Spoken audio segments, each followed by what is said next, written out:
Apakah masih dapat terhindar dari neraka dan dapat bersama Rasulullah SAW di surga? Insya Allah. Insya Allah. Bukankah Anda pernah dengar kisah bahwa di antara sahabat-sahabat Nabi sebelumnya pernah menjadi musuh Nabi? Ada yang mengancam Nabi, ada yang ingin membunuh Nabi, bahkan musyrik juga, menyembah berhala, Masya Allah dan sebagainya. Tapi setelah itu mereka bertobat, mendekat kepada Allah, kemudian baik keislamannya. Bahkan disebutkan oleh Nabi SAW termasuk orang yang masuk surga tanpa hisab. Di antaranya bahkan menjadi sahabat-sahabat Nabi yang mulia. Bukankah Umar pernah menjadi musuh Nabi? Bukankah Umar pernah musyrik? Bukankah perbuatannya luar biasa buruk sebelum masa masuk Islam? Tapi Masya Allah, masuk Islam, jadi pembela Nabi, pelindung Nabi, penantang para munafikin yang keras-keras, penantang para kufar. Ya, orang lain sembunyi-sembunyi masuk Islam, Umar datang ke Ka'bah mengatakan, saya sudah masuk Islam, saya sudah mengatakan asyhadu an la ilaha illallah, asyhadu anna Muhammadar Rasulullah. Kalian mau apa? Mau pukulin saya? Mau nantang saya? Silahkan datang kepada saya. Kita bertemu di Bukit A. Tapi sebelum datang pamit dulu pada ibu yang telah melahirkannya, karena dia akan pulang tanpa nama. Umar, Masya Allah. Orang takut dengan Abdullah bin Ubay bin Salul, Masya Allah, karena tokoh di Madinah. Orang menghindar pelan-pelan, Umar tidak. Bahkan di akhir hidupnya Abdullah bin Ubay bin Salul masih manja, kolokan meminta kepada Nabi, ya Rasulullah, mohon berikan jubah anda ya Rasulullah, supaya saya bisa meninggal dengan mengenakan jubah anda. Motifnya supaya dikagumi oleh orang sekitaran. Masya Allah, Abdullah bin Ubay bin Salul meninggalnya mengenakan jubah Nabi. Kata Umar, ya Rasulullah, berikan kesempatan kepada saya, izinkan supaya saya menghunus pedang memisahkan kepala dari badannya. Umar, Masya Allah, Umar, sehingga disebut oleh Nabi SAW, bahkan setan pun takut kepada Umar. Umar, bahkan disebut oleh Nabi dalam satu riwayat bahwa pintu fitnah ada di Umar. Maksudnya Umar penjaganya. Kalau Umar meninggal, dunia mulai terbuka. Betul, Umar meninggal, Utsman terbunuh, Ali kemudian juga terbunuh radhiyallahu ta'ala anhuma, fitnah mulai muncul sampai dengan sekarang. Umar, orang yang sangat jenius. Ayat-ayat mirasantika, khamar, turunkanlah pertanyaan Umar. Ayat larangan menyolatkan orang munafik yang diketahui, turun karena pertanyaan Umar. Masya Allah, Umar bin Khattab radhiyallahu ta'ala anhu. Dan disebut oleh Nabi SAW masuk surga tanpa hisab. Masya Allah. Thauban sahabat Nabi bertanya pada Rasulullah SAW, ya Rasulullah, hamba ini begini ya Rasulullah, amalnya sedikit, dosanya banyak, sedangkan kau Nabi ya Rasulullah, di dunia hamba berjumpa dengan engkau, saya tidak tahu di akhirat berjumpa atau tidak.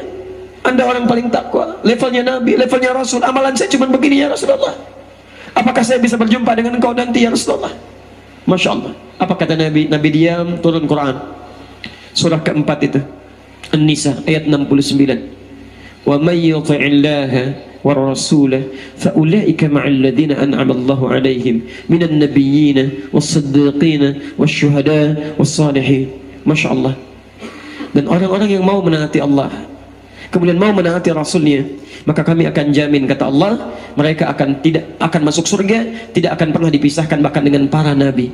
Ada al-anbiya, ada nabiyin, itu beda. Kalau al-anbiya, para nabi, tapi tidak semua nabi. Makanya di surah al-anbiya ada kisah para nabi, tapi tidak semua nabi. Tapi kalau nabiyin, itu semua nabi-nabi. Semua nabi-nabi. Ada orang yang akan tinggalnya di surga bersama para nabi, seluruh nabi-nabi, para orang saleh, para syuhada, para siddiqin. Di teman-teman selalu terbuka peluang bagi kita untuk kembali kepada Allah Subhanahu wa taala. Demi Allah saya katakan, di masjid ini pun sekarang belum tentu ada orang yang saleh dalam pandangan Allah. Jangan Anda kira ada hidayah orang soleh, teman Anda orang soleh, belum tentu. Menurut Allah barangkali bukan kamu soleh, cuman aib kamu saya tutup. Dan belum tentu juga Anda yang larut dalam dosa dihukumi oleh Allah sebagai orang yang akan masuk neraka, belum tentu. Menurut Allah, hei fulan yang banyak dosanya, justru hari ini saya akan buka pintu tobat bagi kalian. Siapa yang mau tobat saat ini?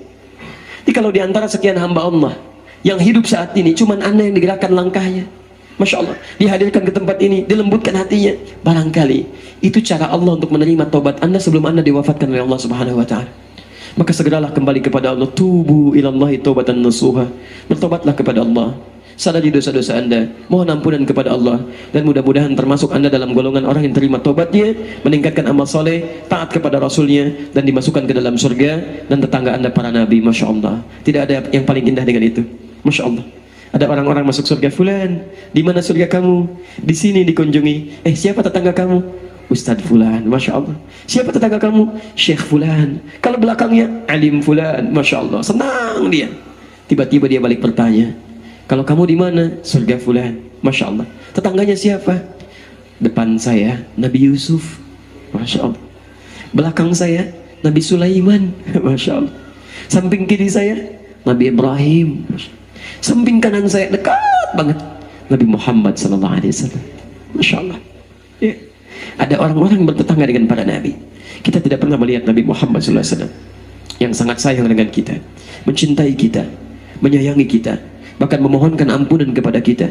Selalu berusaha mengorbankan bukan cuma hartanya, tapi juga jiwanya, bermohon kepada Allah Subhanahu wa taala supaya bisa meringankan kehidupan kita di akhirat nanti. Sampai turun ayat di situ di surah At-Taubah itu ayat 128. Laqad ja'akum rasulun min anfusikum azizun 'alaihi ma 'anittum harisun 'alaikum bil mu'minina raufur rahim. Sungguh telah datang kepada kalian seorang rasul yang sangat peduli dengan kalian, sayang betul dengan kalian. Kalau bisa beban kalian pun akan dimintakan oleh beliau untuk diangkat oleh Allah Subhanahu wa taala. Sampai pernah satu ketika di masa akhir hidupnya, sebelum diwafatkan oleh Allah, sebelum dibawakan air wudunya oleh Fudail, wafat dalam pangkuan Sayyidah Aisyah setelah berwudu, tiba-tiba datang malaikat mengabarkan kabar gembira. Ya Rasulullah, Anda diberikan kabar gembira bahwa seluruh rasa sakit yang akan dialami oleh umat manusia, 74 rasa sakit dalam sakaratul maut akan diangkat oleh Allah Subhanahu wa taala. Dan itu fitrah bagi para nabi, fitrah. Ya, para nabi itu nggak diinformasikan pun pasti akan dicabut, dipanggil oleh Allah dalam keadaan yang paling indah, tidak akan merasakan sakit. Tapi kalimat ini menjadi informasi kepada Nabi Muhammad SAW bahwa tidak semua orang bisa merasakan kenikmatan itu. Ya, tidak semua orang akan mudah meninggalnya. Barangkali akan merasakan sakit dengan tingkatan yang sangat tinggi, 74 lebih tingkatannya. Anda tahu apa jawaban Muhammad SAW? Beliau bermohon kepada Allah, ya Allah, kalaulah diperkenankan, mohon timpakan saja 74 rasa sakit itu kepada hamba saat ini. Timpakan saja seluruh 74 rasa sakit yang akan dialami umatku kelak dalam sakaratul mautnya. Timpakan kepada hamba saat ini supaya mereka tidak merasakan sakaratul maut lagi saat meninggal dunia. Ya Allah, kalau Engkau memperkenankan, mohon timpakan seluruh rasa sakit yang akan dialami umatku saat sakaratul maut nanti. Timpakan kepadaku sekarang supaya mereka tidak mengalaminya lagi saat sakaratul maut nanti. Muhammad sallallahu alaihi wasallam yang mencintai kita, mengorbankan dirinya, nyawanya, bahkan hartanya, segalanya hanya untuk mendapatkan kemudahan bagi umatnya. Maka Masya Allah, sangat rugi kalau kita tidak berjumpa dengan Rasulullah SAW di akhirat nanti. Sangat rugi kalau kita tidak menatap wajahnya. Sangat rugi kalau kita tidak mendengar kalimatnya. Sangat rugi kalau kita tidak melihat senyumannya. Di dunia tidak berjumpa, di akhirat tidak mampu menatapnya. Maka bertakwalah kepada Allah, ikuti sunnahnya, ikuti tuntunannya. Mudah-mudahan kita diwafatkan dalam keadaan yang terbaik dan bisa berjumpa dengan Rasulullah SAW di akhirat nanti. Subhanakallahumma bihamdika asyhadu an la ilaha illa anta astaghfiruka wa atubu ilaik. Wa akhiru da'wana alhamdulillahi rabbil alamin. Wal afu minkum. Assalamualaikum warahmatullahi wabarakatuh.